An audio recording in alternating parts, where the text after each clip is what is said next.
ఆకాశవాణి జాతీయ వార్తలు చదువుతున్నది డివి సత్యనారాయణ.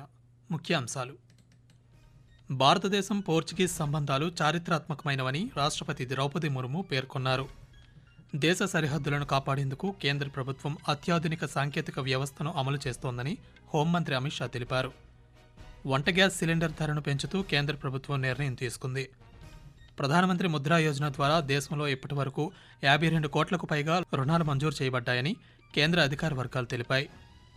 ఢిల్లీలో రాబోయే 2 రోజుల్లో అత్యధిక ఉష్ణోగ్రతలు నమోదయ్యే అవకాశం ఉందని భారత వాతావరణ శాఖ ఐఎండీ తెలిపింది. వార్తల వివరాలు: భారతదేశం పోర్చుగీస్ సంబంధాలు చారిత్రాత్మకమైనవని రాష్ట్రపతి ద్రౌపది ముర్ము పేర్కొన్నారు. పోర్చుగల్, స్లోవేకియా దేశాల పర్యటనలో భాగంగా రాష్ట్రపతి ద్రౌపది ముర్ము ఈరోజు లిస్బన్ చేరుకున్నారు. ఈ సందర్భంగా లిస్బన్లో పోర్చుగీస్ అధ్యక్షులు మార్సెలో రెబెలో డిసౌసాతో చర్చలు జరిపారు. సమావేశం అనంతరం సంయుక్తంగా నిర్వహించిన పాత్రికేయుల సమావేశంలో రాష్ట్రపతి మాట్లాడుతూ 2 దేశాల మధ్య ద్వైపాక్షిక సంబంధాలు వివిధ రంగాల్లో విస్తృతమయ్యాయని చెప్పారు. పోర్చుగీస్ అధ్యక్షునితో నిర్మాణాత్మకమైన చర్చలు జరిగాయని పేర్కొంటూ, भारत पुर्तगाल संबंध ऐतिहासिक है।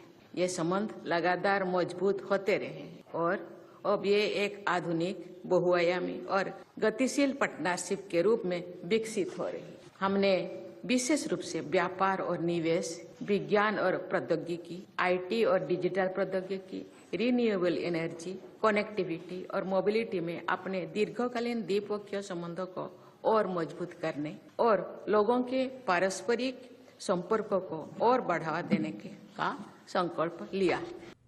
దేశ సరిహద్దులను కాపాడేందుకు ప్రభుత్వం ఎలక్ట్రానిక్ నిఘా వ్యవస్థను అమలు చేస్తోందని కేంద్ర హోంమంత్రి అమిత్ షా తెలిపారు.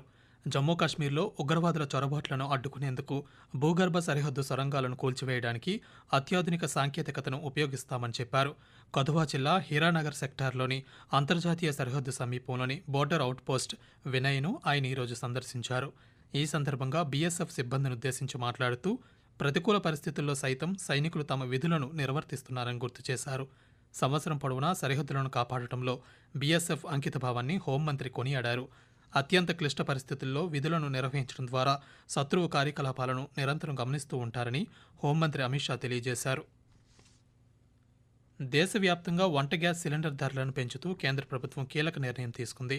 గృహావసరాలకు వినియోగించే 14 కిలోల ఎల్పీజీ గ్యాస్ సిలిండర్ ధరపైన ₹50 పెంచుతున్నామని కేంద్ర పెట్రోలియం, సహజవాయువుల శాఖ మంత్రి హర్దీప్ సింగ్ పూరి వెల్లడించారు.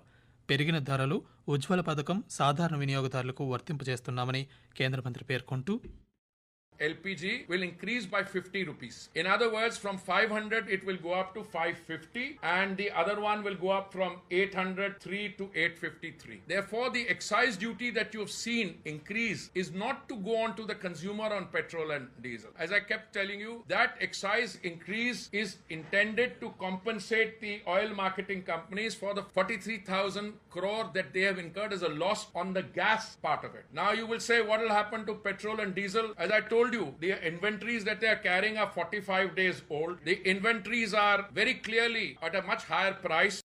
పెట్రోల్, డీజిల్పై ఎక్సైజ్ డ్యూటీని పెంచుతూ కేంద్ర ప్రభుత్వం ఈరోజు కీలక నిర్ణయం తీసుకుంది. లీటర్పై ₹2 ఎక్సైజ్ డ్యూటీని పెంచుతూ ఉత్తర్వులు జారీ చేసింది. ఫలితంగా పెట్రోల్పై ఎక్సైజ్ డ్యూటీ ₹13, డీజిల్పై ₹10కు చేరింది. ఈరోజు అర్ధరాత్రి తర్వాత పెంచిన ఎక్సైజ్ డ్యూటీ అమల్లోకి రానుందని వివరించింది. ఇదిలా ఉండగా మరోవైపు పెట్రోల్, డీజిల్ రిటైల్ ధరల్లో ఎటువంటి మార్పు ఉండదని చమురు మార్కెటింగ్ కంపెనీలు సమాచారం ఇచ్చినట్లు కేంద్ర పెట్రోలియం, సహజవాయువుల మంత్రిత్వ శాఖ సామాజిక మాధ్యమం ద్వారా వెల్లడించింది. అంతర్జాతీయ మార్కెట్లో ప్రస్తుత బ్యారెల్ ముడి చమురు ధర $60గా ఉందని కేంద్ర పెట్రోలియం, సహజవాయువు శాఖ మంత్రి హర్దీప్ సింగ్ పూరి వెల్లడించారు. ప్రధానమంత్రి ముద్రా యోజన కింద ఇప్పటి వరకు 52 కోట్లకు పైగా 32 లక్షల కోట్ల రూపాయల విలువైన రుణాలు మంజూరు చేయబడ్డాయని కేంద్ర అధికార వర్గాలు తెలిపాయి. కార్పొరేట్, వ్యవసాయేతర, చిన్న, సూక్ష్మ సంస్థలకు 10 లక్షల రూపాయల వరకు పూచీకత్తులేని రుణాలను అందించేందుకు ఈ పథకాన్ని కేంద్ర ప్రభుత్వం 2015లో ప్రారంభించింది. ఈ పథకం కింద 3 వర్గాల రుణాలు అందిస్తున్నారు.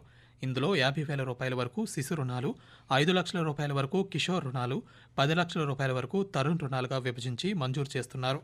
దేశంలో దాదాపు 70% ముద్రా రుణాలను మహిళలే అందుకుంటున్నారని, ఆర్థిక సాధికారత సాధిస్తున్నారని తెలిపారు.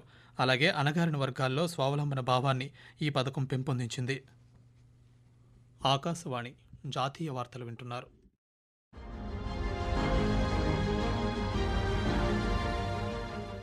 Animation, cinema, gaming, comics, advertising వంటి సృజనాత్మక రంగాలలో యువత నైపుణ్యాలను అంతర్జాతీయ వేదికపై నిలిపేందుకు రూపొందించిన world audio visual entertainment summit waves సదస్సు ముంబై వేదికగా మే 1వ తేదీ నుంచి ప్రారంభం కానుంది. దీనిపై మరింత సమాచారం కోసం wavesindia.org వెబ్సైట్ ను సందర్శించండి. Telecom regulatory authority of India Troy mobile నంబర్ను తొలగించే విషయానికి సంబంధించి వినియోగదారులకు ఏ రకమైన సందేశాలు పంపించదని కేంద్ర కమ్యూనికేషన్ల మంత్రిత్వ శాఖ స్పష్టం చేసింది. ఇటీవల కాలంలో ట్రాయ్ అధికారులుగా పేర్కొంటూ మోసగాళ్లు టెలిఫోన్ కాల్స్ లేదా సందేశాల ద్వారా వినియోగదారులను లక్ష్యంగా చేసుకుంటున్నారని ఒక ప్రకటనలో తెలిపింది. ఇటువంటి మోసపూరిత చర్యలను గుర్తించి వినియోగదారులు అప్రమత్తంగా ఉండాలని కేంద్ర మంత్రిత్వ శాఖ సూచించింది. కేంద్ర ఆర్థిక మంత్రి నిర్మలా సీతారామన్ రేపటి నుండి ఈ నెల 13వ తేదీ వరకు ఇంగ్లాండ్, ఆస్ట్రియా దేశాల్లో పర్యటిస్తారని ఆర్థిక మంత్రిత్వ శాఖ తెలిపింది. ఈ పర్యటన సందర్భంగా ఆర్థిక మంత్రి 2 దేశాల్లో జరిగే మంత్రిస్థాయి ద్వైపాక్షిక సమావేశాలకు హాజరు కానున్నారు. ఈ నెల 13వ తేదీన భారత్, ఇంగ్లాండ్ దేశాల మధ్య జరిగే ఆర్థిక అంశాలకు సంబంధించిన చర్చల్లో నిర్మలా సీతారామన్ పాల్గొంటారు. అలాగే ఇరు దేశాల మేధావులు, పెట్టుబడిదారులు, వ్యాపార వర్గాల నాయకులతో జరిగే చర్చల్లో కూడా పాల్గొంటారని ఆర్థిక మంత్రిత్వ శాఖ వర్గాలు తెలిపాయి. భారత విదేశాంగ మంత్రి డాక్టర్ ఎస్ జయశంకర్ ఈరోజు ఫిజీ దేశ ఆరోగ్య మంత్రి డాక్టర్ రతు అటోనియా రిబిసితో సమావేశమయ్యారు. ఈ సమావేశంలో ఇరు దేశాల మధ్య కొనసాగుతున్న ఆరోగ్యం, వైద్య సహకారం గురించి చర్చించినట్లు డాక్టర్ ఎస్ జయశంకర్ సామాజిక మాధ్యమం ద్వారా తెలియజేశారు. World audio visual and entertainment summit waves 2025లో క్రియేట్ ఇన్ ఇండియా ఛాలెంజ్లో భాగంగా ట్రూత్ టెల్ హ్యాకథాన్ ముగింపు కార్యక్రమం ప్రస్తుతం న్యూఢిల్లీలో జరుగుతోంది. ఈ హ్యాకథాన్లో 5,600 కంటే ఎక్కువ జట్లు పాల్గొన్నాయి. ఫైనల్లో పోటీ పడేందుకు 25 జట్లు ముందుకు వచ్చాయి. మొదటి 5 స్థానాల్లో ఉన్న జట్లకు ఒక్కొక్కరికి 10 లక్షల రూపాయల నగదు బహుమతిని అందజేయనున్నామని నిర్వాహకులు తెలిపారు. ప్రపంచ దేశాలపై అమెరికా విధించిన ప్రతికూల సుంకాల ప్రభావంతో దేశీయ స్టాక్ మార్కెట్ సూచీలు ఈరోజు నష్టాల్లో ముగిశాయి. ట్రేడింగ్ ముగిసే సమయానికి సెన్సెక్స్ 2,226 పాయింట్ల నష్టంతో 73,137 వద్ద స్థిరపడింది. నిఫ్టీ 742 పాయింట్లు కోల్పోయి 22,161కు చేరింది. ఎన్నికల సమయంలో వీవీప్యాట్ స్లిప్పులను 100% లెక్కింపు ఉండేలా చూడాలన్న పిటిషన్ను సుప్రీంకోర్టు ఈరోజు తోసిపుచ్చింది. గతేడాది ఆగస్టు 12న ఢిల్లీ హైకోర్టు ఇచ్చిన తీర్పులో జోక్యం చేసుకోవడానికి ఎటువంటి కారణం కనిపించడం లేదని సుప్రీంకోర్టు ప్రధాన న్యాయమూర్తి justice Sanjiv Khanna, justice Sanjay Kumar, justice KV విశ్వనాథన్లతో కూడిన ధర్మాసనం పేర్కొంది. స్పెషల్ లీవ్ పిటిషన్ను కొట్టివేస్తున్నట్లు తెలిపింది. వాతావరణం. దేశ రాజధాని ఢిల్లీలో రాబోయే 2 రోజుల్లో అత్యధిక ఉష్ణోగ్రతలు నమోదయ్యే అవకాశం ఉందని భారత వాతావరణ శాఖ ఐఎండీ తెలిపింది. దీంతో ఢిల్లీకి ఐఎండీ ఎల్లో అలర్ట్ జారీ చేసింది. నిన్న గుజరాత్లో సౌరాష్ట్ర, కచ్ ప్రాంతాల్లో 44 డిగ్రీల సెల్సియస్ ఉష్ణోగ్రతలు నమోదయ్యాయి. ఈ నేపథ్యంలో ఆ రాష్ట్రానికి ఐఎండీ రెడ్ అలర్ట్ ప్రకటించింది. కాగా హిమాచల్ ప్రదేశ్, హర్యానా, చండీగఢ్, పంజాబ్, ఢిల్లీ, పశ్చిమ ఉత్తరప్రదేశ్, మధ్యప్రదేశ్, గుజరాత్, గోవా రాష్ట్రాల్లో రాబోయే 2 రోజుల్లో అత్యధిక ఉష్ణోగ్రతలు నమోదయ్యే అవకాశం ఉందని ఐఎండీ తెలిపింది. అలాగే ఢిల్లీ, రాజస్థాన్, మధ్యప్రదేశ్, మహారాష్ట్ర, గుజరాత్, ఒడిశా రాష్ట్రాల్లోని 21 నగరాల్లో 42 డిగ్రీల ఉష్ణోగ్రతలు నమోదయ్యే అవకాశం ఉందని ఐఎండీ వెల్లడించింది. జాతీయ వార్తలు ముగించే ముందు ముఖ్య అంశాలు మరోసారి.